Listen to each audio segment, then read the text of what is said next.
Hello, everybody.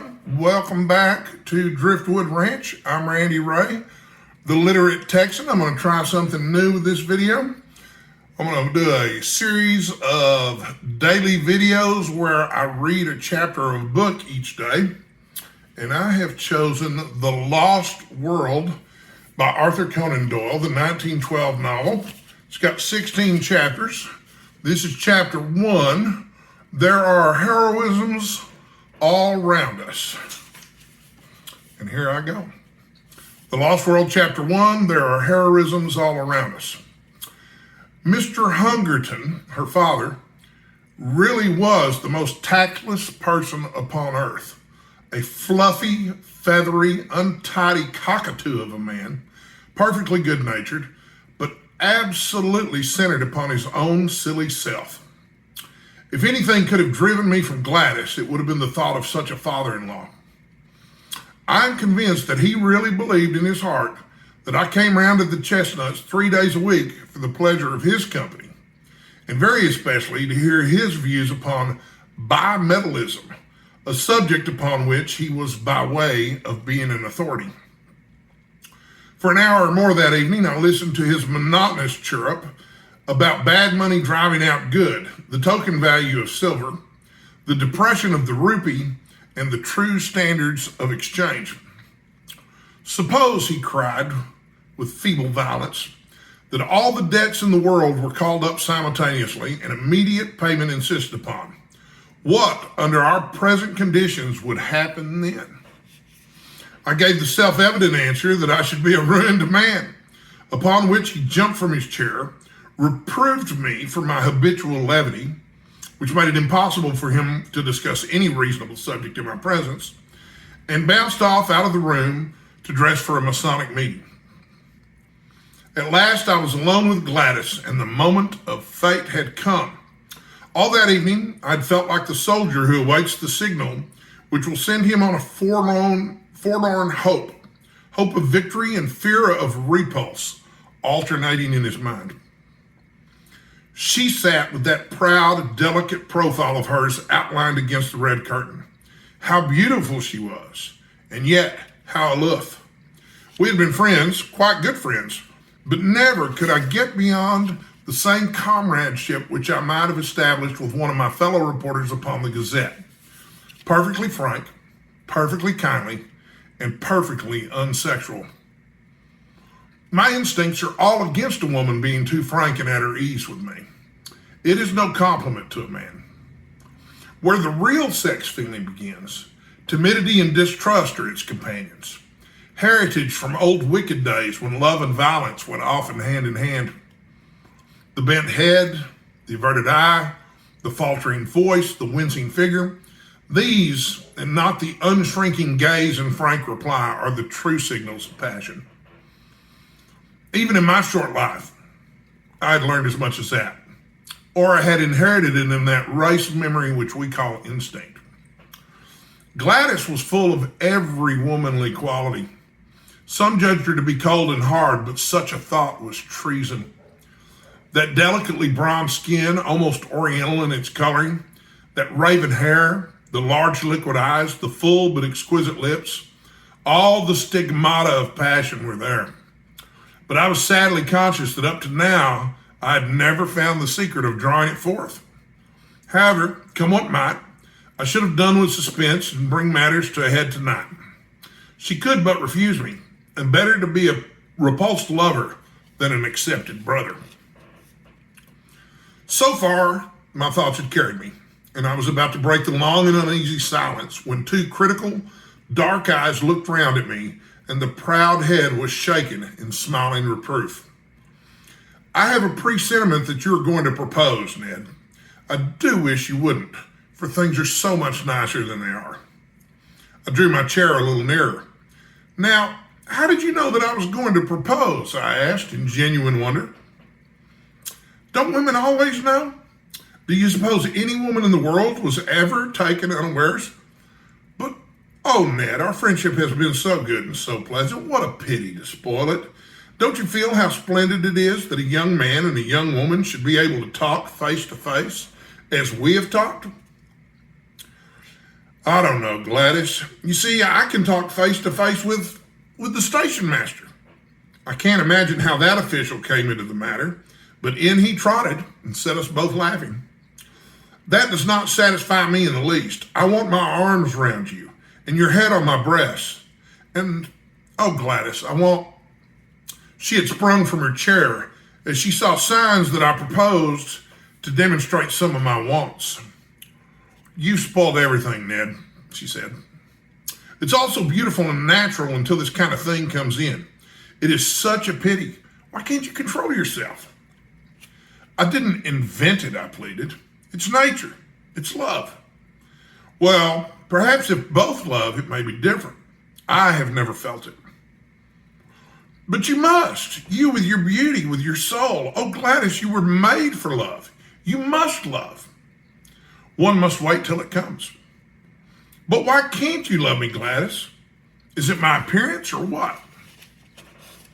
She did unbend a little. She put forward a hand. Such a gracious, stooping attitude it was. And she pressed back my head. Then she looked into my upturned face with a very wistful smile. No, it isn't that, she said at last. You're not a conceited boy by nature, and so I can safely tell you it is not that, it's deeper. My character? She nodded severely. What can I do to mend it? Do sit down and talk it over. No, really, I won't if you'll only sit down. She looked at me with a wondering distrust, which was much more to my mind than her wholehearted confidence. How primitive and bestial it looks when you put it down in black and white. And perhaps, after all, it is only a feeling peculiar to myself. Anyhow, she sat down. Now, tell me what's amiss with me. I'm in love with somebody else, she said. It was my turn to jump out of my chair. It's nobody in particular, she explained, laughing at the expression on my face. Only an ideal. I've never met the kind of man I mean. Tell me about him. What does he look like? Oh, he might look very much like you. How dear of you to say that. Well, what is it that he does that I don't do? Just say the word. Teetotal, vegetarian, aeronaut, theosophist, Superman. I'll have a try at it, Gladys. If you will only give me an idea of what would please you. She laughed at the elasticity of my character. Well, in the first place, I don't think my ideal would speak like that, said she. He would be a harder, sterner man, not so ready to adapt himself to a silly girl's whim. But above all, he must be a man who could do, who could act, who could look death in the face and have no fear of him. A man of great deeds and strange experiences. It is never a man that I should love, but always the glories he had won, for they would be reflected upon me. Think of Richard Burton. When I read his wife's life of him, I could so understand her love. And Lady Stanley, did you ever read the wonderful last chapter of that book about her husband? These are the sort of men that a woman could worship with all her soul and yet be the greater, not the less, on account of her love, honored by all the world as the inspirer of noble deeds. She looked so beautiful in her enthusiasm that I nearly brought down the whole level of the interview. I gripped myself hard and went on with the argument. We can't all be Stanleys and Burtons, said I. Besides, we don't get the chance. At least I never had the chance. If I did, I should try to take it. But chances are all around you. It is the mark of the kind of man I mean that he makes his own chances. You can't hold him back. I've never met him, and yet I seem to know him so well. There are heroisms all around us waiting to be done. It's for men to do them, and for women to reserve their love as a reward for such men. Look at that young Frenchman who went up last week in a balloon. It was blowing a gale of wind, but because he was announced to go, he insisted on starting. The wind blew him 1,500 miles in 24 hours, and he fell in the middle of Russia. That was the kind of man I mean. Think of the woman he loved, and how other women must have envied her.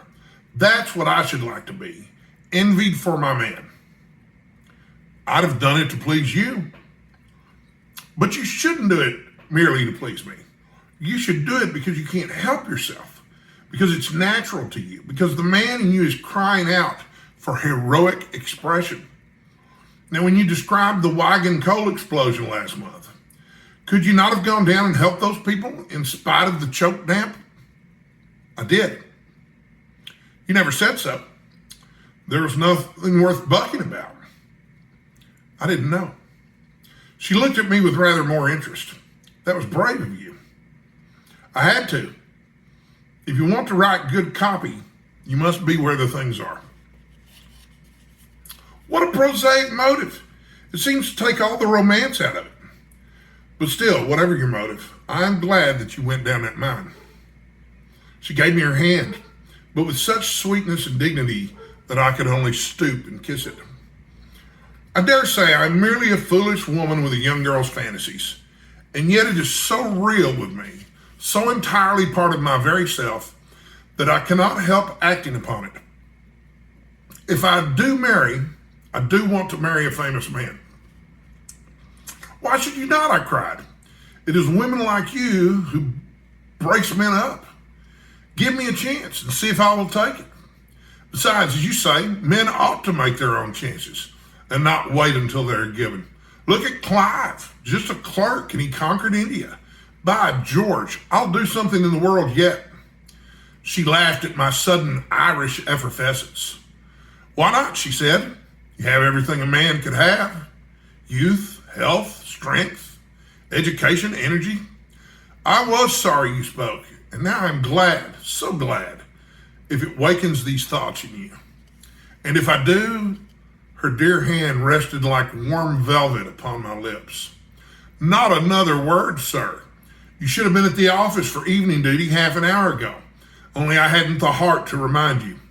Someday, perhaps, when you have won your place in the world, we shall talk it over again.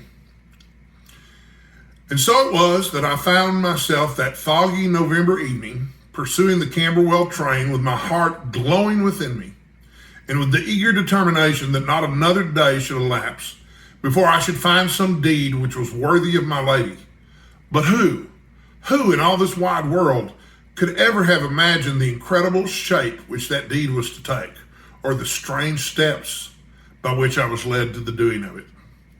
And, after all, this opening chapter will seem to the reader to have nothing to do with my narrative.